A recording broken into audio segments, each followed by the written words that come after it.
Hey y'all, and welcome back to my YouTube channel. I am your host, Chrissy, the HBIC around here. And I shouldn't be saying this, but I don't think that I have to have kids to critique your parenting.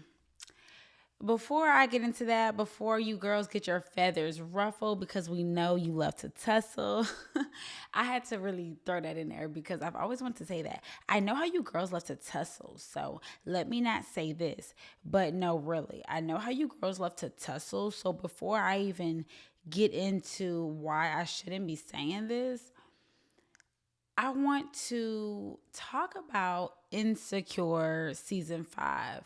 I want to give my take on that because that episode really had me thinking a lot about baby mama culture, family structure, and just what is actually normal and normal to who. So, RIP Insecure, but is it really RIP? Like, whatever. She had a good run. I'm so glad that I was introduced to Issa Rae and introduced to Insecure because that show was like me. Like I was Issa and I could relate to Issa in so many ways. I really love the show. I love the dynamic that they were young black. We'll say young black because let's say they were 25 and up to their 30s, or maybe the show ended, they were maybe early 40s, whatever.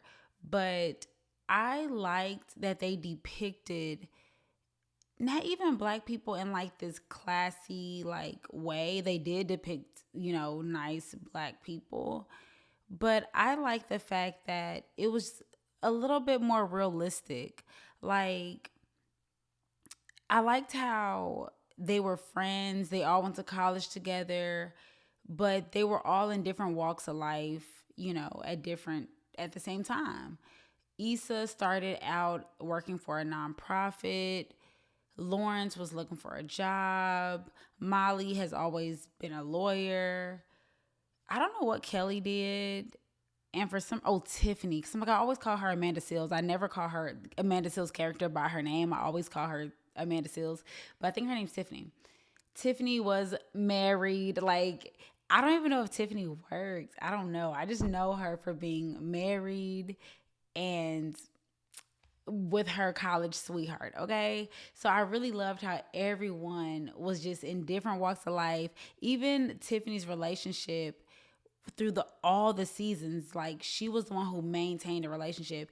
And I even like how that was a thing because that's really how it is. You got that friend that they've just been with a person since forever. You get that friend that's always been single, that friend that's been in and out of relationships, that friend that be in and out of jobs. Like everything was pretty much covered within those 5 seasons. And I really liked that. Towards the end of that season, if y'all have seen it, of course, we all have seen it. If you haven't seen it by now, I don't feel bad for giving spoilers because you're the weird one, not me. Like, clearly you're out of date, not me. You're under a rock, not me. But I say all that to say, when Lawrence and Condola were having their baby, she decided to keep the baby. They had a baby, not out of a one night stand or whatever, but they had a baby out of just like, a rebound relationship for Lawrence and kind of a rebound relationship for Condola as well. But within them having, so they're together for whatever amount of time. Condola gets pregnant. She decides to keep the baby because she is ready to have a baby. She is ready to be a parent. She makes that known. And that's the decision. She tells Lawrence that, hey, you don't even have to really be a part of my kid's life. You can be however involved that you want to be. Those were her words. And I support that. And I agree that that is how it really should be. Like, don't just say it, be about it.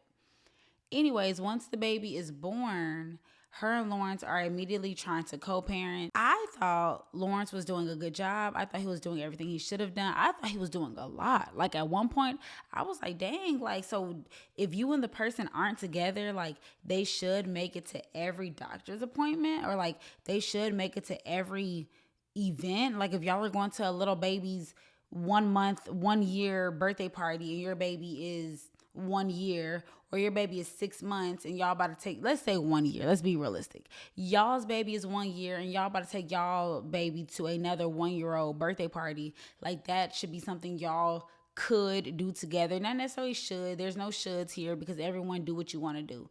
But the fact that the baby mama and the baby daddy are separate, they're not in a relationship, they're not seeing each other, but they do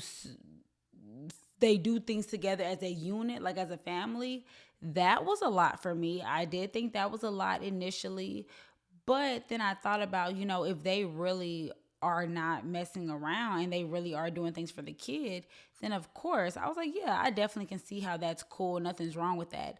The thing that I think that happens a lot is we see so many baby mamas and baby daddies out here in the real world that they tell us that that's what they may be doing with a child's parent, but it turns out it's never just that. It always ends up being something more, like y'all still fucking basically. Like that's all the more that it turns out to be. So I feel like a lot of people, like, we don't believe that, and we don't, because we can't believe that you not gonna be doing nothing else with your baby mama or baby daddy. Like that's why we be like, nah, we don't want y'all doing nothing together. Like, and it almost becomes a little toxic to where you don't want them doing nothing together at all. You almost don't want them contacting that person when that is still their baby's parent. So I say all that to say, I liked how they showed that in the show. But I'm gonna fast forward, get to the meat and potatoes of what I'm even talking about. And that's just the fact that towards the end of the episode, when they showed us Issa and Lawrence and the baby, they showed them all happy in the household, cooking, basically looking like a good stepmom situation, like looking like everything turned out good. Like we all get along, we're all happy. And we don't know where Condola stands in that situation, in that trio.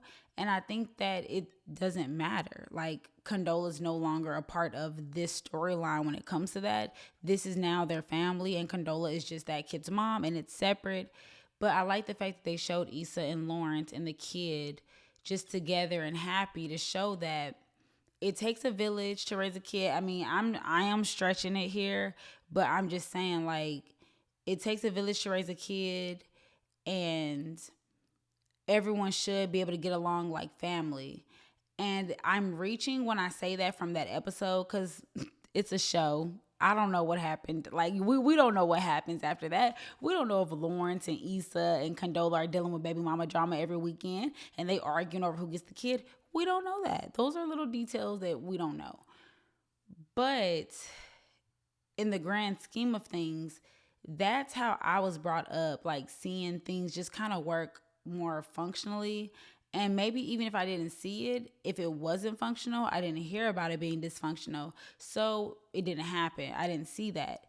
And I say all that to say, it's like when I see a lot of baby mama drama stuff going on, like in the real world and online, it's just so much drama. And I am not saying this is baby mamas, y'all. I'm not putting this on baby mamas. Like, I can care less. Like, it takes two. This is not about me bashing some women.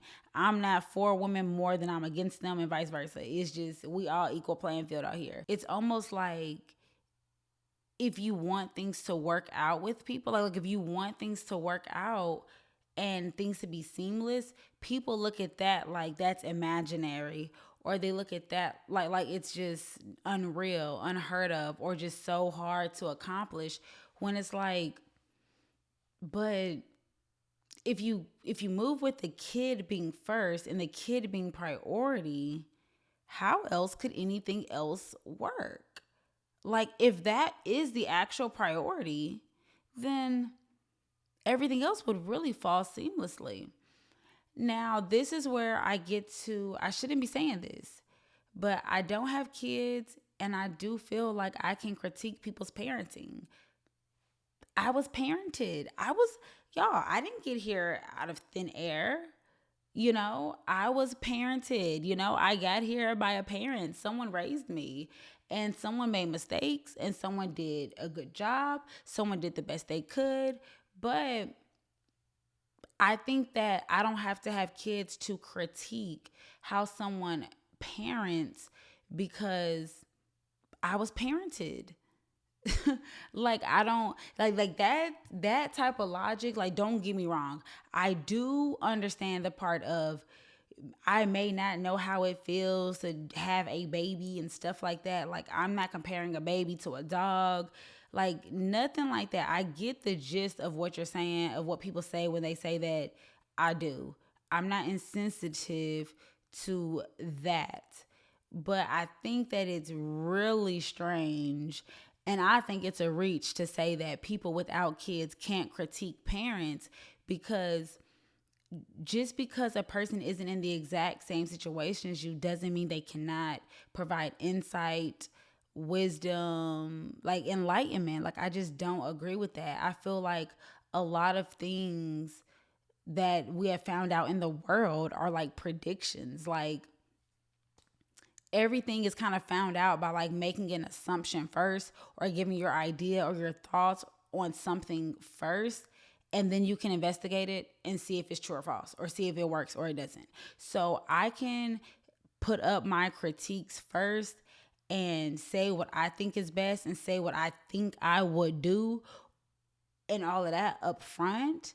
And once I have a kid, if I do, if I don't, and see if I fell through with that, if I followed through with that and it worked or it didn't work, then it's like, okay, this worked, this didn't work. But to say that I like people have no type of like input they could give, that kind of doesn't even make sense. Like, we all done been raised by somebody. We all can think of something that could have been done better, or what we would like to do better, or what is best for a kid. I mean, that's why you have researchers. That's why you have all these type of like sources, like helping people parent. That doesn't mean you have to be a parent to damn near know how to parent. Like, I just kind of don't see that, because once you're a parent, it's your first time being a parent anyways. So how else would you have known? You wouldn't have. It's all trial and error. So if y'all about to wing the shit, why can't I wing it and tell you what I think? It's the same thing. You just went through with it. That's it. Saying all that to say, I also watched the Breakfast Club interview with Kalani. And look, I was about to say Charlamagne the God, like as if he's the only one who does Breakfast Club interviews. He is. But Kalani went on there and I really loved her interview because it was so vibey and it was so Kalani. Like, I know her, but it was just so like, I'm just happy. I'm just in the wind. I'm laying in the sun. I've learned about myself. It was just that type of vibe. And it was just a real peaceful vibe of like, bruh, I'm human. We make mistakes. I keep like doing her voice. But it was just like that. So anyways, in her interview, she was talking about her co-parenting situation with her baby daddy. And I was just like, wow, it just sounds so easy. And I get it. Like she said, it didn't always start easy, probably. Like, we're not saying that everything has to be perfect and everything has to be easy. That's not my purpose of giving my 2 cents on people's relationships with a baby, with a child's parent, y'all. Like, I am not negating the fact that it can really be crazy and stressful and difficult. I can completely understand that you might be the good parent who just wants to cooperate. That's not what I'm saying. I'm talking about the situations where it ain't that. So she was just saying how her and her baby daddy, it didn't start out so peaceful or so seamless. And she was just saying that once they both just got over each other, like once you over that person, what else is there? Like, if you don't want to be with them no more, then what else is there? And one thing that I really liked how she worded it, she said, you have to stop looking at your baby daddy as your ex and start looking at them like your child's parents, like the other important parent for your child. And that really, so what I like to do, the reason why I feel that I can give my 2 cents on shit and like just how this always happens is because I like to learn from other people's mistakes. So me listening to her and listening to the people around me and just seeing what actually happens and the way a lot of things go in life is, let me just listen to what they say instead of waiting till I have a kid to figure it out on my own and to tell myself what to do, because I ain't letting nobody else tell me because they ain't got no kids. So when I get a kid, I'm going to say I'm going to come up with it on my own. Like, no, I'm going to listen to what everyone else is saying, what's worked for them, what doesn't work for them, and, try to be as best prepared as I can. So when she said that you really got to stop looking at them like your ex and really look at them like the other parent, I was like, oh my God. I was like, why does that really sound like that be the main problem with so many people in their co-parenting situations? Like, bro, that's no longer your ex. If y'all would have not had a baby, that would be your ex. That would be your ex for the rest of your life. But that person will never be your ex. That person will forever be your kid's parent, other parent.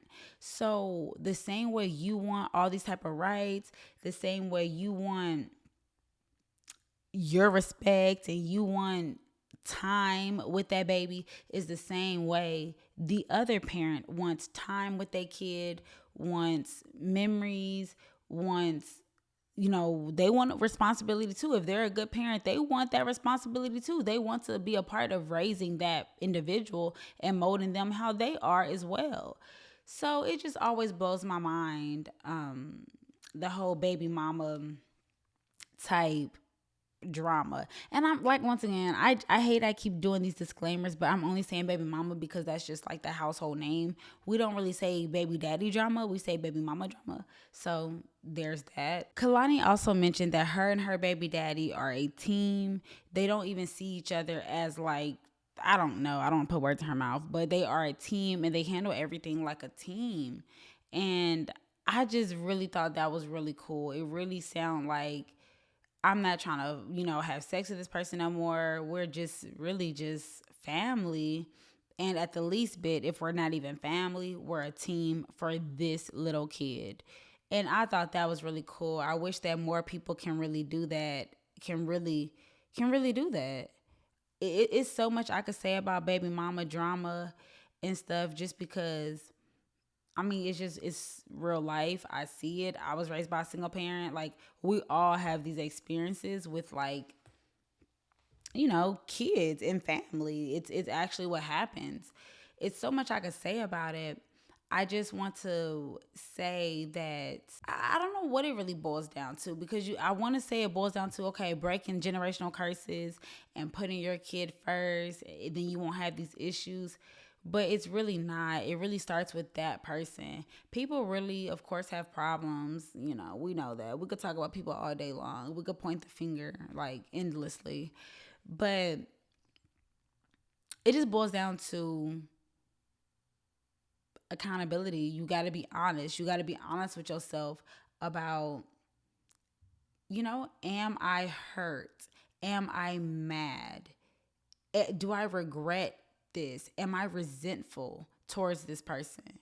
Like, when you just address like how you really feel about things, then you can go on to the next step of like, okay, now that I know I resent him, or I resent her, like, what do I do next? And then after you do the next step, okay, well, now what do I do after that? And you keep doing these steps until you get to like the resolution of, we got this little rugrat. Let's take care of the little nigga. Like, it could all be so simple. This is something that popped into my head the other day. I wanted to just know, do y'all think that you're a single parent if you and the person broke up, but they are still in the kid's life? Like, so many moms call themselves a single mom, but the dad is like actively paying child support.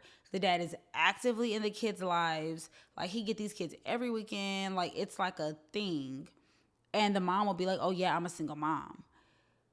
Explain that to me, because for some reason for me, I really feel like you're a single parent if you are the only parent for this kid. Like, there's no one else like responsible. Like, it's just you. I thought that was always what a single parent was, whether it's the mom or the dad.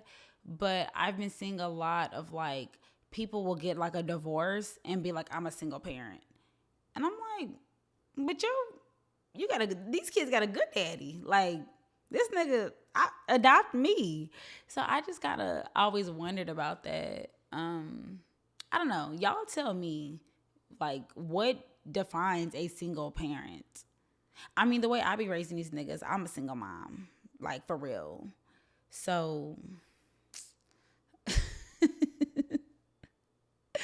I love raising niggas that ain't mine. Like, what? But on to my next topic, which was celeb baby mamas, the baby mamas of today. And just like how there's like this negative, like, stigma behind the baby mamas. And I'm just like, where did that come from? Because if I'm not mistaken, look, how 10 years ago, when I was hopping off the porch, the goal was like, you kind of go to school and you go to school for what you're trying to go to school for. But if you just so happen to, meet the right ball player, if you just so happen to meet the right football player, you ride it out. You ride it out. Now it's like, if you a baby mama, it's just like, oh, I think people are mad that the baby mamas are popping.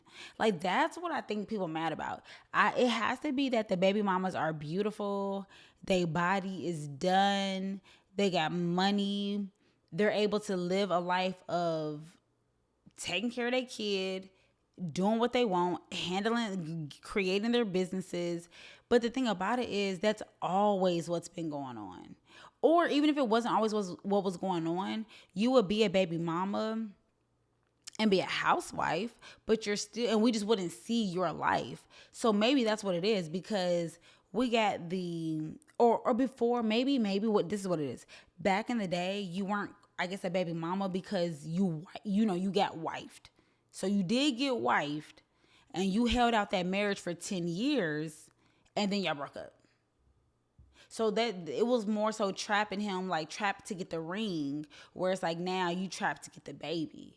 But it's always still been you get that baby. So I don't know. I don't know where this negative stigma came around baby mama culture, because if anything, at one point that was the goal. Like, I don't know why we sitting here acting like it wasn't, like acting like no one around you. Me personally, I'm not gonna lie, my family ain't never tell me, my mama ain't never tell me, oh yeah, go try to get you this little nigga.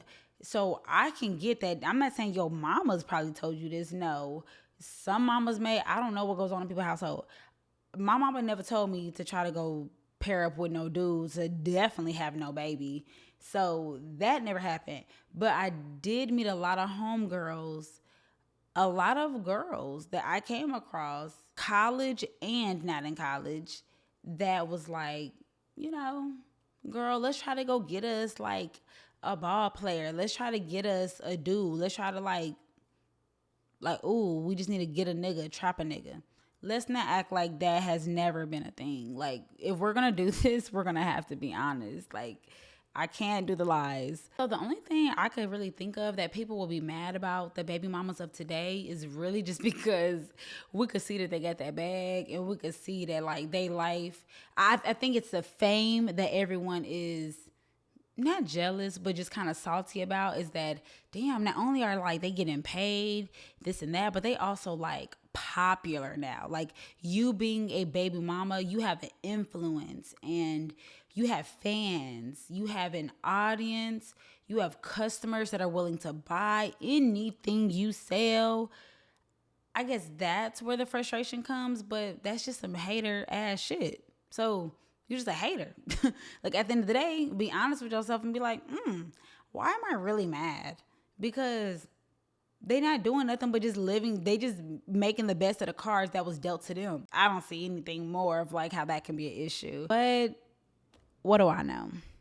That's all I have for this episode. Until next dilemma, I'm your host, Chrissy. Make sure you follow me on Instagram at The Real Chrissy T. That's Chrissy with the K.